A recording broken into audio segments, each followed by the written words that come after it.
Hello friends, welcome my channel Staff Nurse Recruitment Information.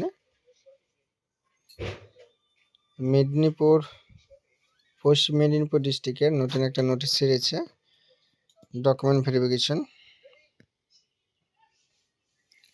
দেখে নেব, যেটা রিক্রুটমেন্ট হয়েছিল 25/1/24 মেডিকেল অফিসার, স্টাফ নার্স আর laboratory technician. Verification কথা যেতে হবে জেলা স্বাস্থ্য ভবন, সৎপল্লী, মেদিনীপুর, পশ্চিম মেদিনীপুর 27/3/24 and 28/3/24।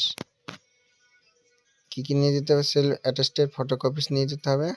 আর এখানে the original photo, proof identity card, passport, PAN card, voter card, Aadhaar card, এগুলো proof of address, age proof certificate, মাধ্যমিকের অ্যাডমিট কার্ড, এগুলো অল দ্য মার্কশিট, তারপর কাস্ট সার্টিফিকেট থাকলে কাস্ট সার্টিফিকেট,